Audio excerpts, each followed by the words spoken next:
Halo semuanya, kembali lagi dengan saya Priyotomo. Hari ini kita akan mencoba sebuah distribusi Linux baru yang bernama CuteFish OS. CuteFish OS sendiri saat ini masih dalam tahap pengembangan.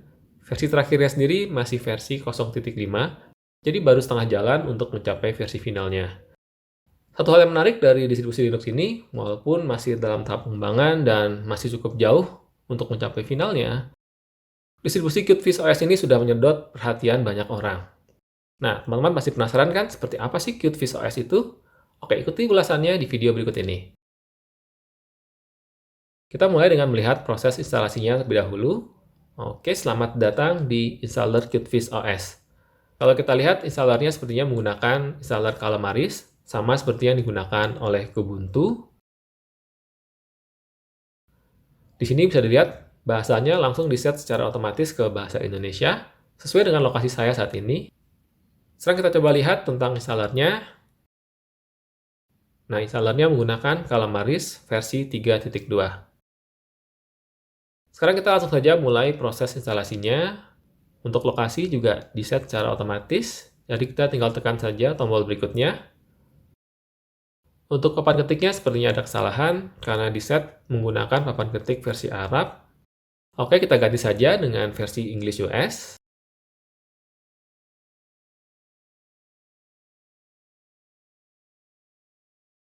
Sedangkan untuk partisi, saya pilih hapus disk.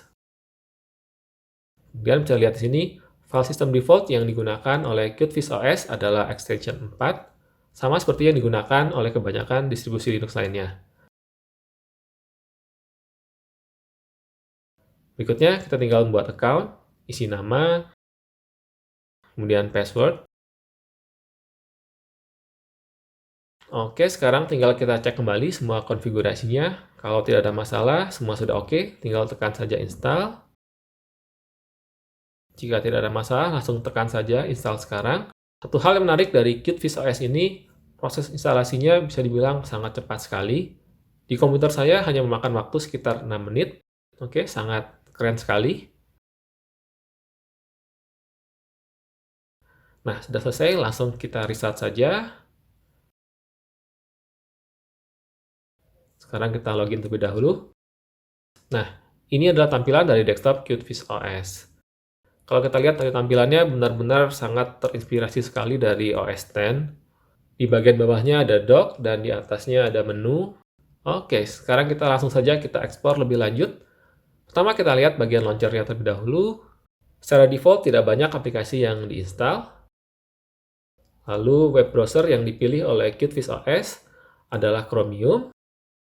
Ada satu hal yang menarik di sini, walaupun desktop CuteFish ini dikembangkan menggunakan framework dari desktop KDE, tapi beberapa aplikasi defaultnya justru berasal dari desktop GNOME. Misalnya Gparted, ini adalah program partisi milik GNOME. Juga image viewer-nya, kita coba jalankan. Kita lihat di sini di bagian about-nya. Ini adalah aplikasi penampil gambar, atau biasa juga disebut sebagai Eye of GNOME, milik desktop GNOME. Juga teks editornya sama, diambil dari desktop GNOME. Kita coba lihat. Kita coba lihat di bagian menu. Nah, ini sama seperti di OS X, desktop CuteFish juga menggunakan global menu. Oke, kita lihat ke bagian about-nya. Teks editor yang digunakan adalah gedit. Nah, ini juga adalah salah satu aplikasi milik GNOME. Oke, sekarang kita kembali lagi ke bagian dock. Kita lihat file manajernya. Tampilannya bisa dibilang cukup menarik.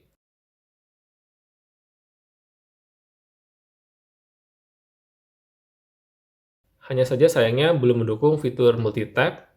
Di sini kita hanya bisa membuka folder sebagai window baru. Berikutnya kita lihat terminalnya. Terminalnya sendiri bisa dikatakan sangat bagus sekali.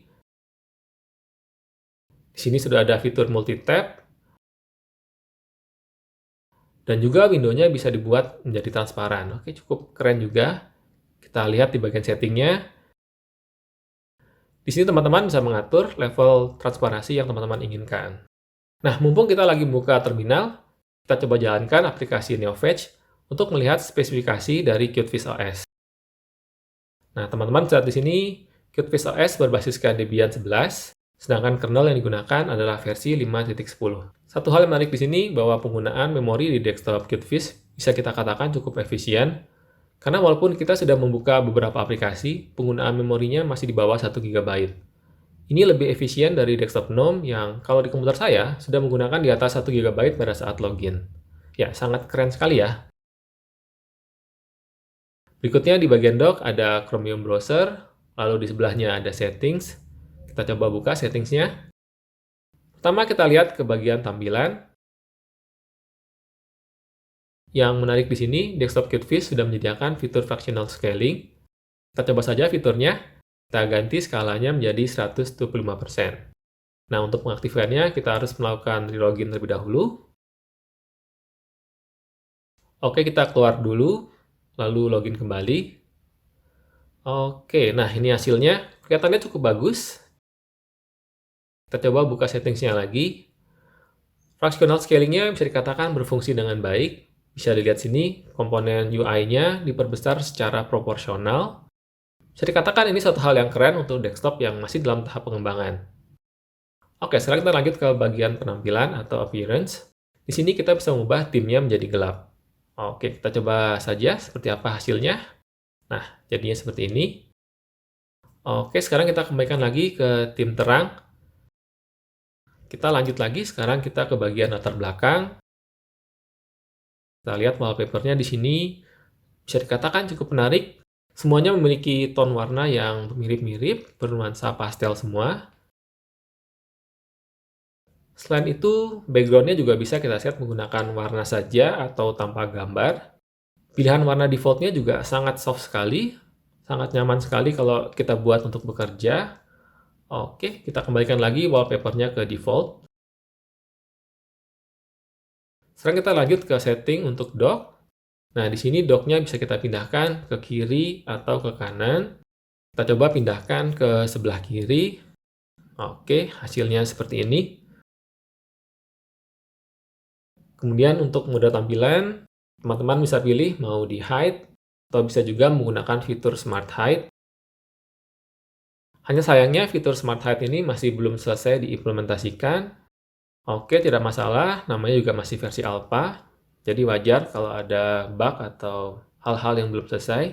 Oke, kita kembalikan lagi ke mode selalu tampil. Terakhir kita lihat ke bagian tentang atau about-nya. Bisa dilihat sini, versi yang terinstall di komputer saya adalah versi 0.5.1. Oke.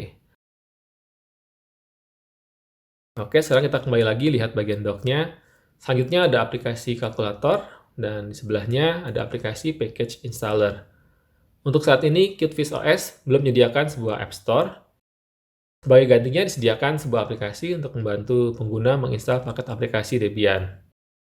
Kita coba saja install sebuah aplikasi. Kita akan install Visual Studio Code. Oke, kita buka web browser-nya.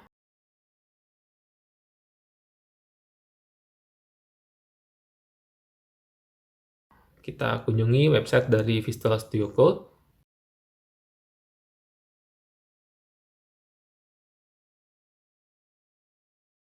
Di websitenya teman-teman bisa menemukan paket Debian untuk menginstal Visual Studio Code. Kita download saja.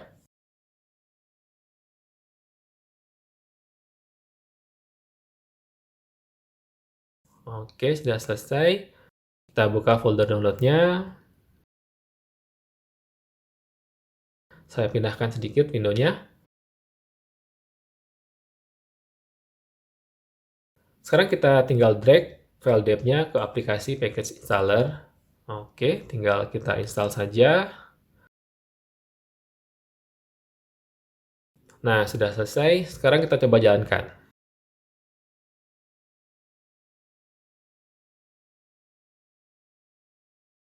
Tidak ada masalah, Visual Studio Code berjalan dengan lancar. Satu hal lagi, karena QtFish OS ini berbasiskan Debian, tentunya kita juga bisa mendownload semua aplikasi Debian lewat terminal. Kita coba buka terminalnya.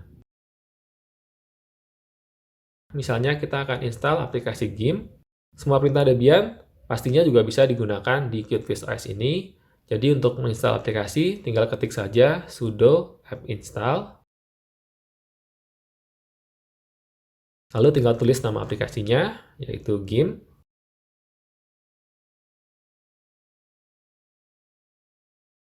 Oke, sudah selesai. Sekarang kita coba buka GIMP-nya.